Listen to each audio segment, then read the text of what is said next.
Hey, this is Ross from HAKEN.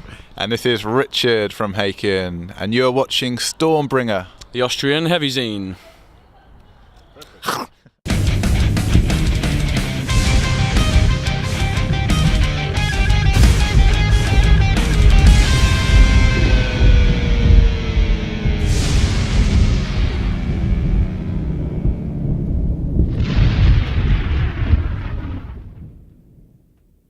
Yeah, Affinity, remarkable record, came out 2015, I guess. No, 16. 2016. So it's just a year old now.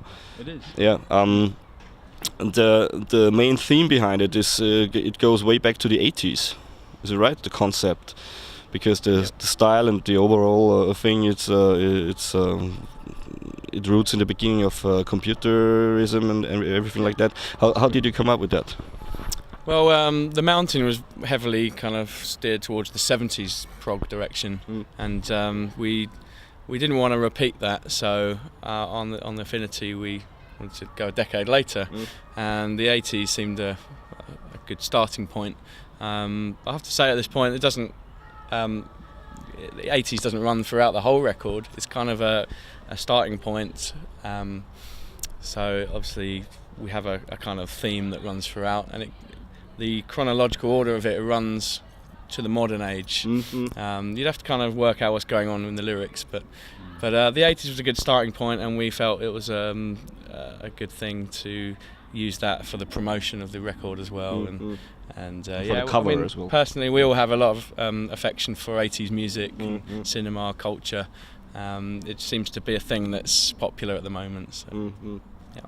How have you been influenced by 80s music? Yeah, like Ross said, there's definitely hints of the 80s sound in the music, but also there's a lot of more modern influences as well, like post-rock and ambient music and more modern styles of metal as well. So I think it's a fairly eclectic album as a whole, I'd say. But I'd say it's mainly from films. We kind of grown up watching lots of films from the 80s. Like Rocky and Transformers, E.T., all these films, and they could provide the backdrop almost to your musical upbringing. So, without even thinking it, you're absorbing all of these new sounds and soundscapes, and that just naturally comes out in the music that you write. But you were both born in the 80s, right? 84. Yeah. Same year. Yeah. So we actually went to school together, so we've known each other for years. And we were in the same year, primary school and high school as well. Yeah. So same age. But it's at least 3 years. You just realized you've been in the 80s because the other I mean, Charlie was born in the mid 70s, so he has more of a memory of that decade. Yeah. And so he had a lot of input into the kind of themes we'd introduce into the record. So I mean, a lot of it came from him, but we all kind of have memories of the 80s and great affection for it. So. Because you mentioned E.T. because it came out before you were born. I know, that's the thing, because even now that we're a lot older and we're in 2017, there's a certain magic and a charm to the films that were made in the 80s. It's almost, I don't know, for me they seem brighter, and there's a certain glow about them which films nowadays don't really capture. So even though we weren't necessarily old enough at the time they were released, we go back and we can appreciate them. But I think in the 80s everything was more colourful. Yeah, I don't know what. I think at least in the memory. Yeah, why? I don't know. I don't know. I just grew up in the 80s as well, but Ross knows. he knows. He drinks and he knows. Okay. The secret's safe with me.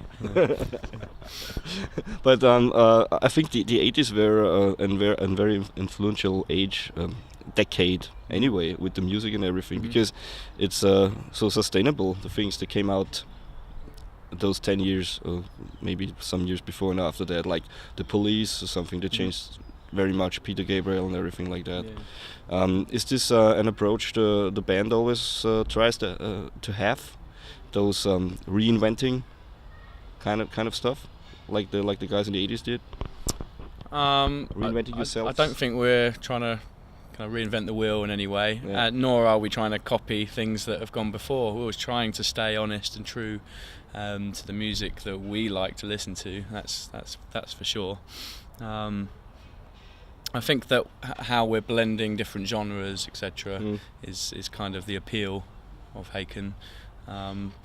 But we haven't really sat down and kind of got a formula that we're trying to stick to or anything like that. It's just kind of what flows out of us, you know. Yeah. But I think the thing you mean is you come along with things that sounds like, let's say, Gentle Giant or something, and then in the next moment you there's coming some sugar riff out of something like that. I think it's definitely a reflection of what we listen to as a band, because we're often listening to Gentle Giant, but we're also listening to a lot of Meshuggah. So naturally, as we're writing, we try and keep it organic, and we don't think, oh, let's have a Gentle Giant riff and let's put it next to a Meshuggah riff. It's just that's what feels right, and we just go with what feels right at the time, and that's what comes out. It fits right, especially in the song 1985, which is a central song for me on the record as well. Sorry that I stick to the 80s, because you toy around with some typical instruments and typical noises, the E drums and the synths and everything. I mean, there's an artist called Vince DiCola, which we've mentioned hundreds of times during the promotion of this record. And he was responsible for the Rocky soundtrack, Transformers soundtrack, as Richard mentioned. And I think one day Ray was playing around with his new toy on his sampler on his drum kit, and that machine he's got has all those kind of cheesy 80s sounds.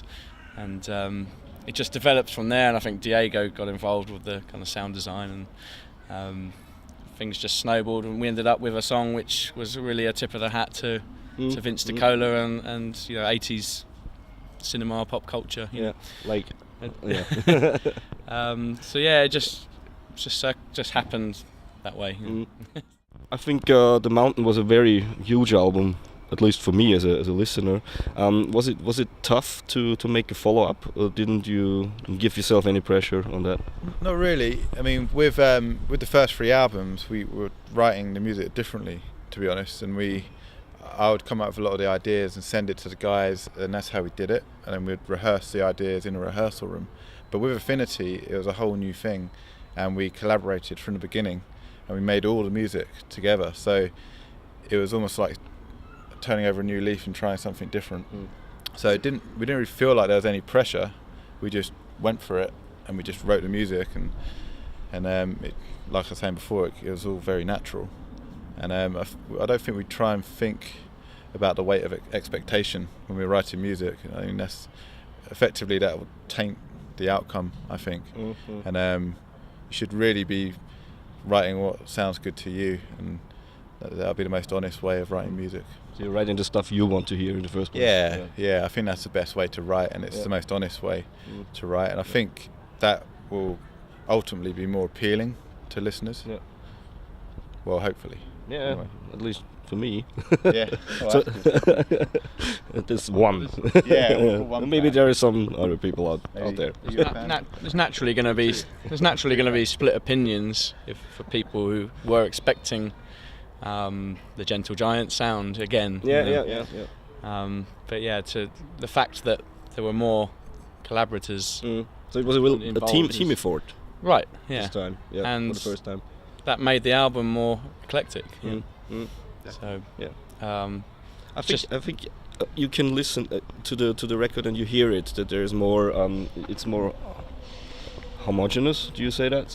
Homogeneous. I'm really happy with how it came out, and it feels really fresh to me, and I just can't wait to kind of keep it moving forward and see where we can go with that, because that was the first album we approached like that. So hopefully with the second album we can take it further and develop on those ideas, and really excited about that. I always had the impression the first 2 records were very well crafted, of course, musically, but there was no direction where you want to go. The song itself was no song, it was just a loose collection of other songs, I guess, which isn't bad, but it was just the way finding your way through the music. On The Mountain and Affinity, on the other hand, that improved drastically, in my opinion. Fair enough, I mean, it's quite, I guess the writing style on Aquarius especially was quite frantic, almost schizophrenic in a way, and it kept on changing. There's maybe too many dimensions to it for some people. But that was, I guess, us finding our feet and we're trying to really explore our creative process. I think with Visions we honed in a bit and developed it a bit further, and it became a bit more coherent. But then with the Mountain, I'd say that was a step up. But Definitely. But yeah, I mean, everyone's got different tastes, so we play the old stuff live, and a lot of people really latch on to that. And but it's great. I mean, each album's got its own flavour, and so it feels like we're evolving constantly, which is an exciting thing. Many people talk about the new Dream Theater. I heard that many times now, and read it. How is that for you? It's a big influence, of course, but you don't want to be the next Dream Theater. Yeah, I think he. I was going to say, if we had €1 for every time we've heard that, we'd be pretty rich by now. Can we arrange that? Can give you €1 then. The irony is now we are involved with Mike Portnoy's Shattered Fortress. So that will be the next question. We're kind of, in a way, the next Dream Theater. No, it's a great honour to be playing those songs, and I've always been a massive fan of Dream Theater. Big respect for all the members involved, past, present, future. But so Mike is not anymore in Dream Theater, so of course. But he is still very much Dream Theater to me.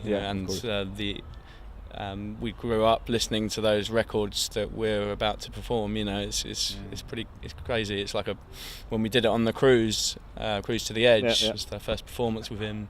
It was a kind of pinch me moment. We're doing this. Really excited to be involved with that. How did you end up with Mike Portnoy's Shattered Fortress anyway? Because there are members of the Neil Morse band as well. Yeah, well, he was actually a fan of the Mountain, and I'm pretty sure he got in contact with Charlie or one of us, and he's saying he's a fan of the band, and we're obviously blown away because, like Ross said, we've grown up being huge fans of Mike and Dream Theater. And then we asked him to record the gong at the end of our EP, Crystallised. So he got involved with that. And then we just kept in touch, and he mentioned the idea of doing it, and we were like, well, because we're huge fans. We love Dream Theater's music, and we have massive respect for Mike. So we were like, let's do it, and that's how it came about. And really excited to take it onto the road and play it around Europe, which is going to be so much fun. Hopefully you come by near Austria as well. Yeah, are we playing in Austria? I'm not certain. I don't think so, but maybe nearby. Yeah. People might have to travel a bit. It's only 2 weeks, and we're trying to cover the whole of Europe. So, we can't play everywhere. Yeah, we're going to watch out for that, of course. Yes. People in Europe. Yeah. Be honest, what do you think of The Astonishing? I thought it was a really good record, but perhaps a little bit on the long side.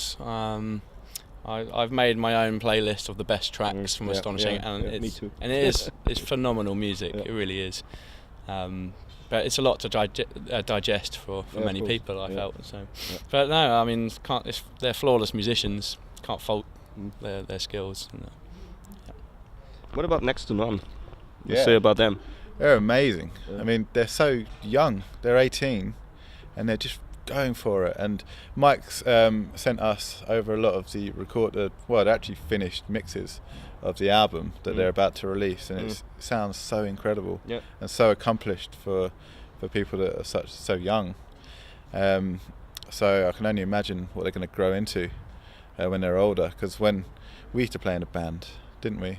When we were younger. Yeah, I mean, at that age, I never had such talent. Yeah. I still don't actually. We were playing Beatles covers and Radiohead covers at that age, and we had a go at writing a few songs, but it was very different. But it's really, really good stuff. And it started out really early. Yeah, exactly, and they're really, really lovely guys as well. So it's really good to spend time with them on the bus, and they're really getting involved with the whole aspect and every side of touring. I think that's cool. I think they've got a bright future ahead, and there's still dates on the tour. You should come and check them out. Yeah, you should, or anywhere else. Just maybe some last words on Austria. Any adventures you did in Austria? Any remarkable things you saw around here? The nature of touring means you don't often get to explore the city or the country you're in as much as you'd like, but it's it's a crime that it's been 10 years as a band, and this is the first visit to Austria for us. Yeah, Really? yeah. And I remember you being here once, but maybe I was just dreaming. I think that was a dream. Yeah. Unless I'm forgetting, but no, I do believe this is the first time for us here, and that's all I can say really. Like we're really excited to play it for the first time, and get to meet some of the fans. Some of them have travelled to, other countries to see us play, but to do it in their home country is it's a pleasure for us. Yeah. And it means I haven't missed you the first time you were here, because there wasn't no first time. Yeah, I mean, it's exciting. First time here, and if anyone turns up, we'll be happy. So, yeah, it's going to be good fun. Yeah, we're looking out for that. And the Affinity is still out to buy and to listen to. Yes. A remarkable record, and we hope to hear lots more stuff like this in the future. Well, towards the end of this year, we'll start writing the next album, and hopefully, if we're efficient, aim for maybe a year later to release it. But who knows? So there'll be some more music very soon.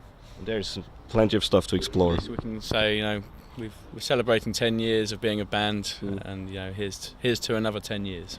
Yeah.